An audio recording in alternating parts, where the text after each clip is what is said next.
If you want to make more money and get more clients and do so without burning out or having to hang out in Facebook groups, do cold outreach to random people on the internet, or sit on sales calls for 45 minutes for people to get to the end and say, let me think about it. I've created a weird system that just doesn't stop working. Now, it's never a professional thing to talk shit about your competitors online, but the majority of them are one-trick ponies. They've had one business that's done very well, and then because of that, they're positive that their system of cold DMs or whatever it is they're telling you to do, they think that is the way that it works. I, by complete accident, ended up having an 8-figure fitness business, an 8-figure drinks business, or nootropics business, which some news is going to come out about in the next few weeks regarding that valuation, a 7-figure business-to-business business, which is what we have now, a 7-figure books business, and then from my events, live tours, etc., is another 7-figure business. It's worth noting that just because you say you have a 7-figure business doesn't mean you've got £1 million in your account from that business. It just means the revenue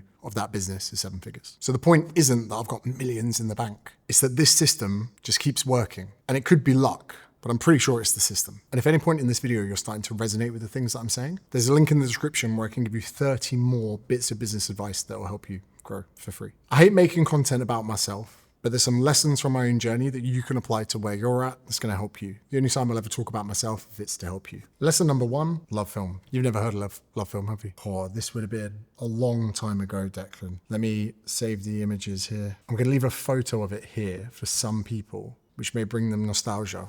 So you had Blockbuster in Australia? Yeah, like renting films. So in the UK, there was a company called Love Film. And Love Film pretty much arrived on the scene before Netflix and said, instead of going to Blockbuster and renting a film and paying whatever it was to do it, for a certain fixed price, you can have unlimited rentals, Declan, every month, but you only get one at a time. So they post you the DVD. When you finish, you send it back. So the lazy or inactive you are with it, the less films you could watch. But if you were someone that was on top of it, you could watch 4, 5, 6 films in a month and it would cost less than going to Blockbuster. I sold that.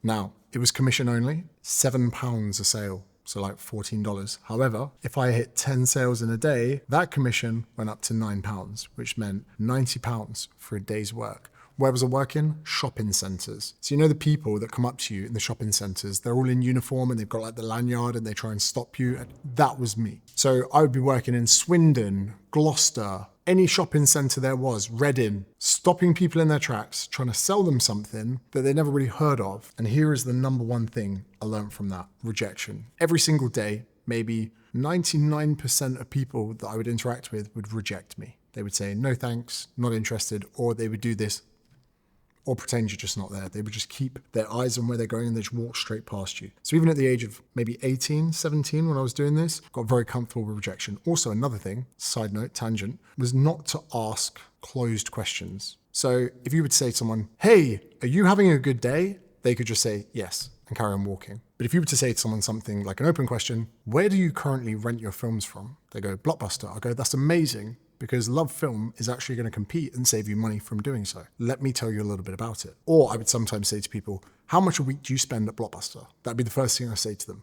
They go, £9. I go, wow, this is Love Film. You're going to be able to get more movies. It's going to cost you less, and you won't even have to go to the store. Can I give you 30 seconds to tell you a little bit more about it? They go, oh, go on then. So even the way that you propose questions, another sales tactic that I learned, Declan, here's one for you, which actually will get me onto the second part. Are older people more likely to be fooled by the sales tactics? Not really. It's just a way of having a conversation with people. By you letting them answer something, yes and no, you're just giving them an opportunity to. Even hooks in content, you're positioning a question to someone. Do you want to lose fat? Yes. Scroll past, video gone. Whereas if your hook was to be like, imagine there was a simple formula that means you could lose more weight without more trips to the gym, without eating less calories. And that one formula was walking. But to find out how walking can benefit your cardiovascular regime, we need to look at 3 things. Like, you just take them on a journey. This isn't like NLP or anything like that. But maybe, actually, you could be right. Maybe, what do you think, young people are less susceptible to that? Rebel sport, yeah? It was always the old fuckers I was able to sell, he says. Lucky you were on that side of the camera and they don't know what you look like. But I'll tell you, there's another thing, right? So I did sales training at another company that I worked for, which we're going to get onto in a second. In that, they sat us opposite someone else and they said, you've got a minute to find out what the person sat opposite, what their house looks like, and you're going to have to draw it in real time. So I was sat there opposite someone and they were like, Do you live in a house? Is it semi-detached? It's detached. They were like, yeah, it's detached. So I'd be there and I'd start drawing it and I'd be like, okay, how many windows does it have? And they'd say, it's got 3 windows. I'd be like, okay, cool. And the time's ticking. And then I'd be like, is your door on the left side or the right side? They'd say it's on the right side. I'd be like, oh, fuck. So I quickly put this here and then I'd draw the door and put that there. What type of roof does it have? And whatever. Then the time was up. Maybe there was like a little tree in the back garden or whatever. And we all compared different notes and we took it in turns to draw each other's houses, whatever. And then the guy at the end said, how many of you just asked the person opposite you to describe what their house looked like? And we were like, what? None of us did that. We all asked questions, really bit by bit, trying to figure out what their house looked like. And basically what this means is when you do sales consults as a personal trainer's like, so do you want to lose fat? How much do you want to lose? How many times a week do you want to train? What type of when really you should sit there and go, what do you want this regime to look like? What do your goals look like? You know, you give really broad things. Explain to me how a perfect structure of training and diet would look like. And then you just let them talk. And then they go, I'd like to train 3 to 4 times a week. I would like my workouts to be 45 minutes. I would like to not have to count calories. They paint the perfect picture for you. Then you construct. So after that client has told you exactly what they want, you go, cool. We train 4 times a week. We do 45 minutes per session. And we're going to look at some kind of rigid nutritional strategy that doesn't involve you having to count calories. And they go, do you know what? That sounds bloody brilliant. Of course it does. They just told you beforehand. So when I do calls with people, helping their business, I just sit there and go, what do you need help with? And they'll just tell me everything. It saves time. Going back to that point about rejection, very early on, I got to become comfortable with people just saying no thanks. And I got to realize that I could make £90 a day, which to me at the time was huge amounts of money, with almost everyone ignoring me and telling me to fuck off. And when I realized that I could make a living with the vast majority of people not being even remotely interested in what I was doing, it gave me a weird amount of hope.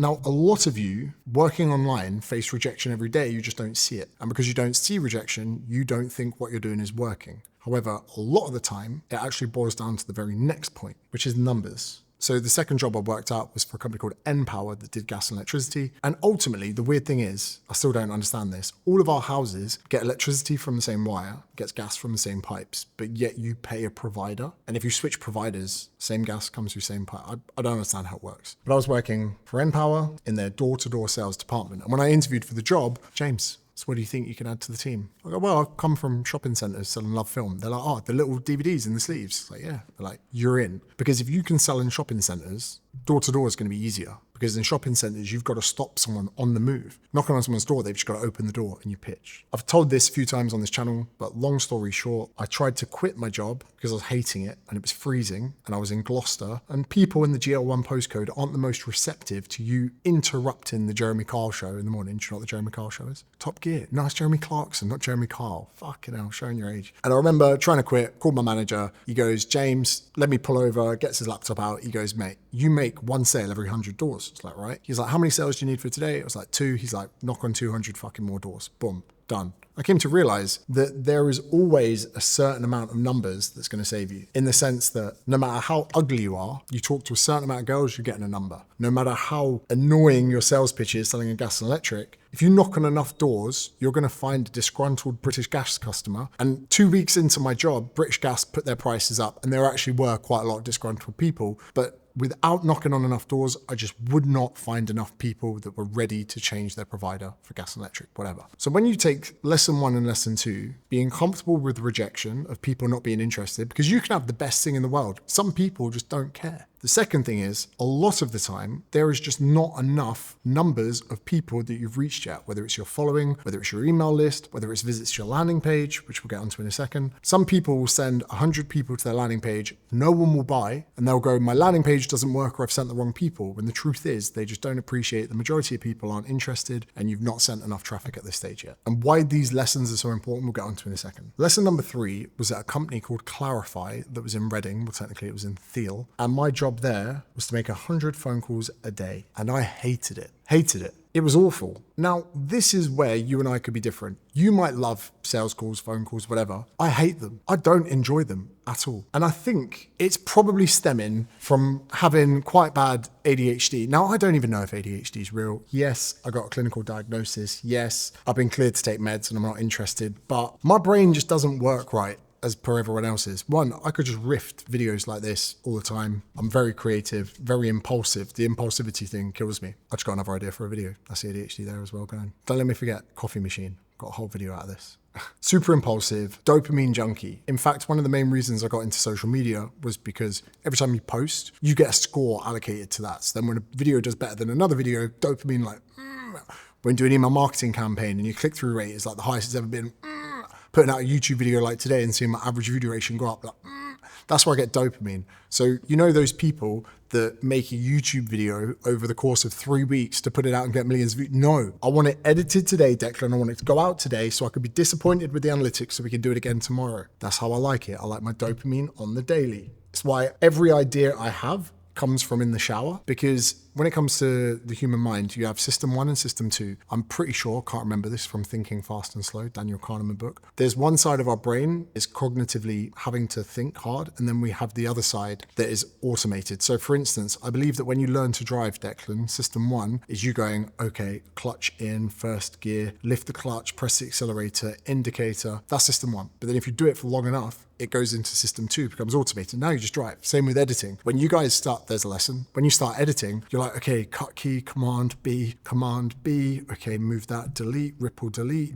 It's very cognitively taxing. But if you do enough things from system 1, they very soon become system 2. So again, before you know it, it's like Minority Report. You're in the edit, just chopping up bits, moving it around. It takes time. For me, I need to go do something like get in the shower, so my system 1 part of my brain can relax. The very ADHD part of my brain is screaming all the time, boom, boom, boom, ideas, this, that, random impulsivity to buy things there. But when I go have a shower and I can't be impulsive, my mind relaxes and I get a great idea for a video. So I need to put myself in an environment sometimes where I can be more creative. I also have a very inverted relationship with drugs. Often I could do a line of cocaine and go straight to sleep, and can have 600-700 milligrams of caffeine, straight to sleep, relax, fine. Even MDMA kind of relaxes me a little bit. Because of that, I hate phone calls, because I'm not even listening when I'm on the phone. I'm just kind of pretending to play the part of, oh, that's interesting. It's not interesting. I hate this. I want to go. I don't want to be here. So I had to create a system where I could take the 3 pillars of lesson 1, lesson 2, lesson 3, where I could deal with rejection, get enough people's numbers that I could get the sale, and do it without having to do any types of sales calls or any outbound thing. Because if you take on a sales call, you're just opening yourself up to more rejection, and then there's only so much rejection you can take before it makes you not want to chase any more numbers. And then if you don't chase any more numbers, the self-perpetuating cycle of hate in your life continues. Now, the system I've developed has morphed throughout the years. So the first system I had to create was for personal training.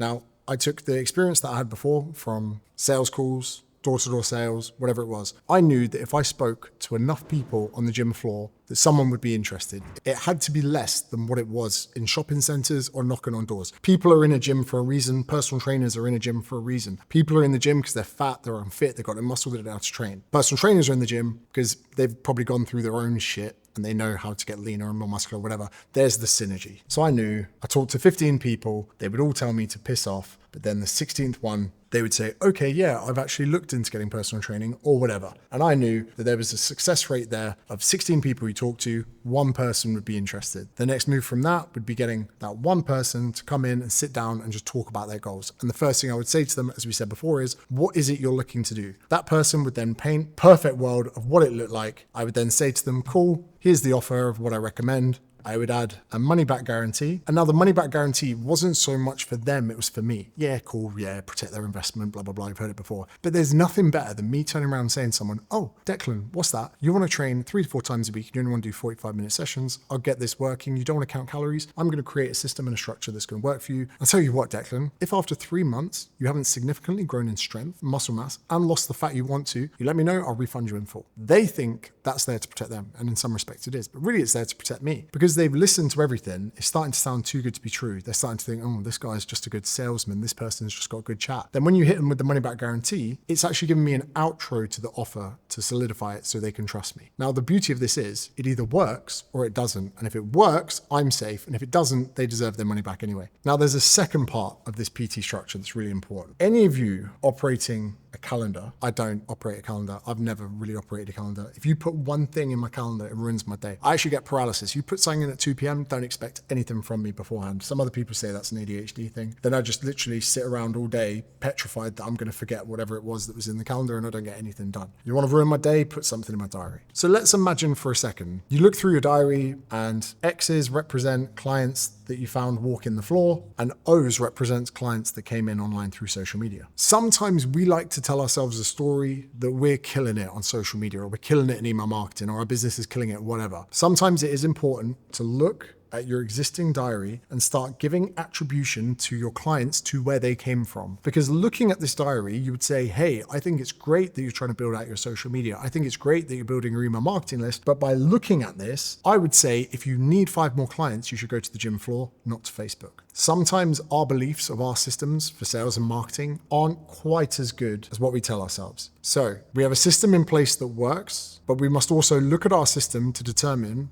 where these clients come from. And whenever we do go onto a big push from new clients, often you're better off allocating that energy to stuff that you know is working. So this worked well for me. And I even got to the point where I would do 7 or 8 PT sessions in a day. Then as I was leaving the gym, I'd go, James, just go talk to 10 people. And I would hope, I'd be like, please, just let me go talk to 10 people. Let them all say they're not interested. I quickly go around the PT floor. Hey, you're right. Anything you need? Yeah, cool. See you later. I'd go to the next person. Then boom, one son of a bitch would go, yeah, how much is PT? I'll go, oh my God, I'm just trying to go home. You savage. And then I'd end up going into the same system, sit them down for a consult, blah, blah, blah, blah, blah. Now, this accidentally became a massive online PT empire. I'll explain to you how. Long story short, a lad called Cliff DM'd me and said, hey mate, he actually emailed me. I'd want to work with you as a coach. I live in Dubai. I go, mate, I'm in Bracknell. No way this is going to work. He goes, train me from Bracknell. Don't care how it looks. There's just loads of bell ends online and I'd like you to do my program. So I had to actually now create something just for Cliff. I was like, hey mate, how about I write your training program? I think I gave him macros and I'll check in with you. Now, side tangent, a lot of you personal trainers love giving people like an hourly check-in once a week. I think you're running yourself into the ground doing them. I don't think your clients really care. I've never done a check-in, never done a check-in in my life. What I used to do was just send them daily WhatsApp. And it would be like, hey Cliff, how was today? Yeah, haven't trained yet. I'll let you know how it goes. Cool. Next day, how was the workout? Yeah. Didn't really vibe with the front foot elevated split squats. Cool. Do you want me to change them to rear foot elevated? Yeah, great. But I suddenly realized that in this second system here, I had acquired Cliff as a client without doing any consult. He had just seen what I was putting out on social media. Cliff had seen it. And before you know it, he was ready to buy. I thought, wow, this is amazing. How can I create a system that can get clients that are amazing like Cliff? 1, don't have to talk to them on the phone. 2, don't even have to meet them for a consult. 3, I'm just WhatsApping a guy, sending his program and doing macros. I'm not having to give him half the energy I would have to give someone in person, and I'm getting paid for it. So for system 2, social media, I would actually drive people. I bet you've never heard of WordPress, have you? No WordPress? Oh, you know WordPress. Yeah, website builder. That's what we had back in the day before videos. So then I would write blogs, and my call to action at the end was, and if you enjoyed this blog, you would love my emails. So I started running email marketing campaigns in 2016. Then shortly after that, video came out, and then video started dominating. And then before you know it, WordPress kind of died a little death. Call to actions, whether it was click link in bio or another one, chatbots. And again, chatbots have been around since about 2018, 2019, but they're becoming more popular now since they partnered with Meta. Now I was growing an email list, and I will be honest, before I set sail to go to Australia, I sent one email out that said, if you're interested in doing online coaching with me, reply to this email. From that email in 2016, I got 16 clients. They paid me £55 a week.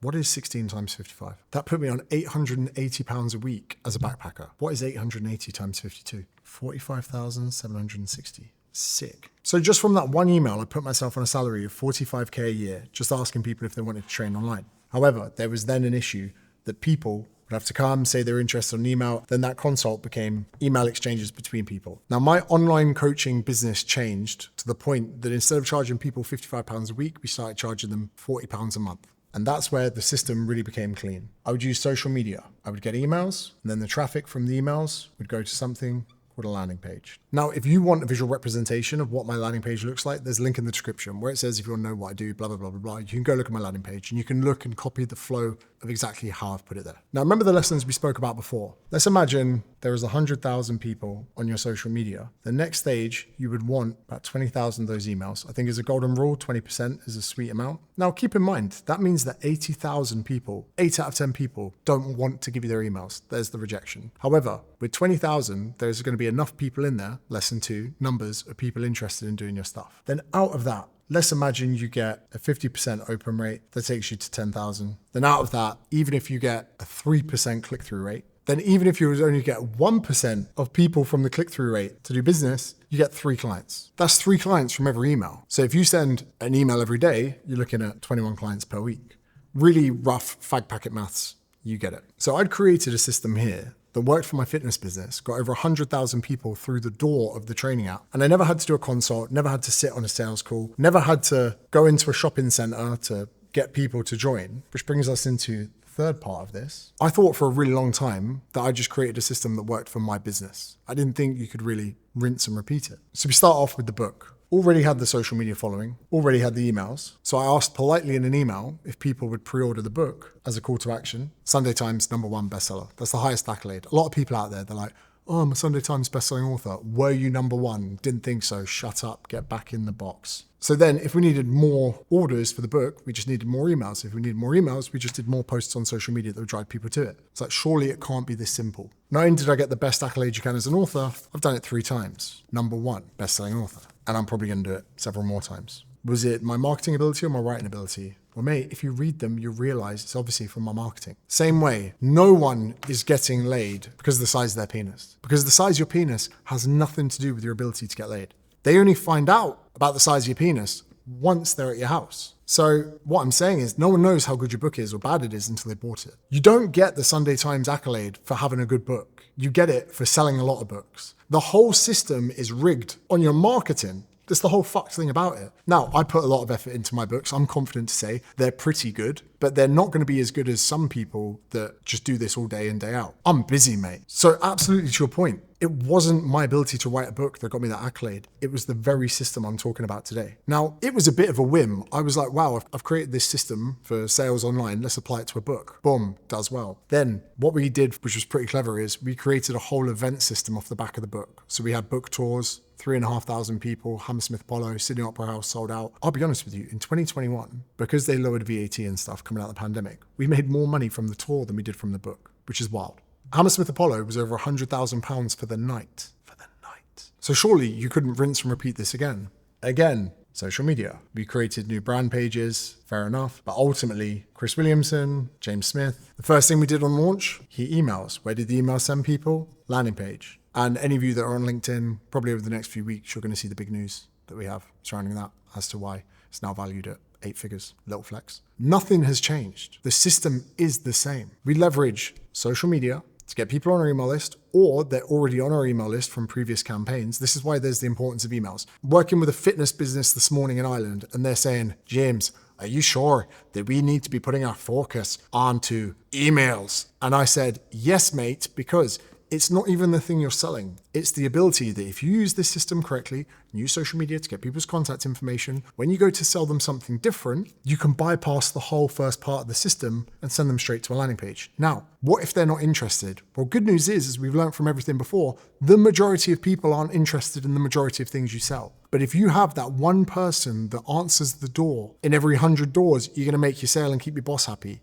If you're going to put up with enough rejection on social media to eventually get through to the point that you find an audience of people that actually care about the stuff you're doing, you're going to get the sale. And if you can appreciate the dwindling effect, Chris and I have got millions of followers on social media, but then we've only got hundreds of thousands on an email list, but then we only need tens of thousands of people as Newtonic customers for us to do very, very, very well. Now, I'm going to put a company on blast. Let's call this a case study. Paperboy is an email marketing company, and everything I'm about to say is in my honest personal opinion. They message me, go, hey James, we work with the likes of Chris Williamson, Sahil Bloom, blah, blah, blah. I go, cool, that's sick. They go, we'd like to grow your email list. I said, sick. I go, tell me how you're going to do it. I'll send you the money. They go, do you want to jump on a call? I said, no. I said, mate, I know how important email marketing is. I'm a big fan of email marketing. Just tell me how you can do it and I'll pay you. Sends me an 11-minute Loom video. I get 1 minute in, I go, bro, maybe I'm real stupid. I don't know what the hell you're on about. Just tell me how you're going to do it. Comes back. Let me find it. Here it is, Declan. He then says to me, giving him a monthly budget of $10,000, he can get me 404,000 subscribers over 12 months, $1.2 million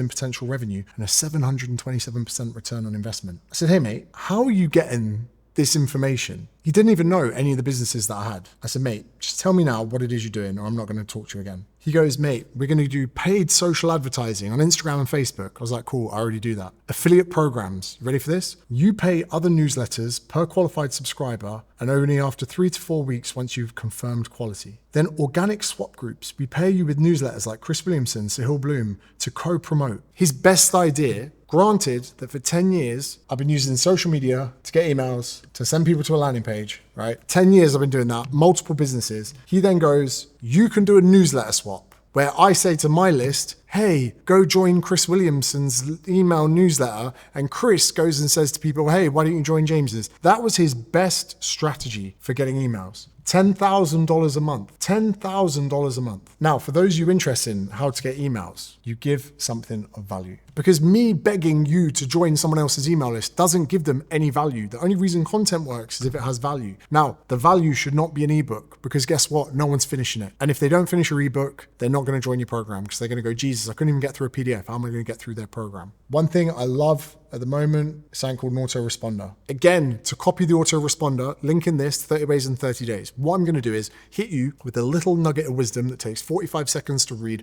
one a day for 30 days. Between days 19 and 21, usually sign up. Even if you're not interested in what I sell, check that out so you can copy it. Now, the reason I say that as well is a lot of people then go onto it to copy it and then end up buying because it's so powerful. 10 grand a month, Paperboy, and that was your best strategy that you had. Ridiculous. So I'm walking with my manager the other day. We're walking through London and I said to him, mate, am I an idiot? Am I a fraud? Because my system seems to be so much simpler than all the others that people are selling. It's even so simple that sometimes I feel fraudulent telling people about it. He says to me, no, mate. He does events, festivals, anything. Fisher in Dubai defected, did 50 cents last tour. He goes, mate, we run paid ads because they don't have social media to do so, to get email addresses. He goes, from the amount of email addresses we have, we know exactly how many tickets we're going to sell. We know how successful an event is going to be based on how many emails we have in the lead up to it. Then when we go on sale, we know that a certain percentage of those people are going to buy. Done. The system that's worked for me, obviously I say social media because I've managed to grow social media accounts, but let's look at it this way. Social media, you grow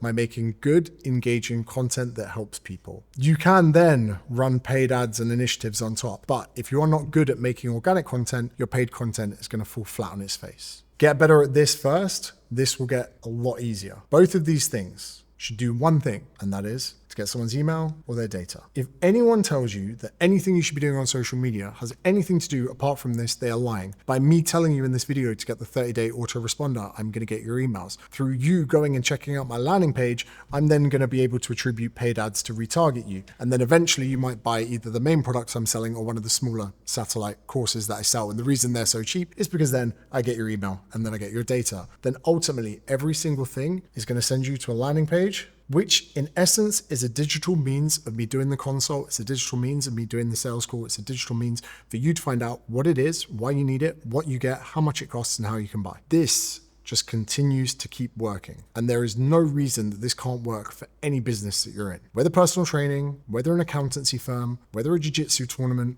whatever it is. Either I'm the luckiest person that's ever lived, or this actually works. And anyone that tries to overcomplicate this is just doing so that you buy into their system. I say this before I say it again. Let's look at a product like 8 Sleep. My mattress topper was $7,000 because I got the Pod 4 Ultra Pro, whatever it is. For that, you go on the website. First thing they do is they get your email address. When they get your email address, they hammer you until you buy. That product is 7,000 Australian dollars, or like 3,500 US. What do they do to put the final nail in the coffin? They hit you with a money back guarantee because they know the product's good enough that when you lay on it, you're going to end up keeping it. So suddenly me saying that, you're thinking, wow, can I really trust you, James? Can I trust Alex Hormozy? Can I trust Simon Squibb? Or are you all just trying to dress up the very same system in a different way? Well, the only way you're really going to know how fraudulent we are and if the things we say are true is to look at the dark truth behind why we're all saying the very same thing. The only way you're going to understand that is to watch this video that I put together for you a few days ago.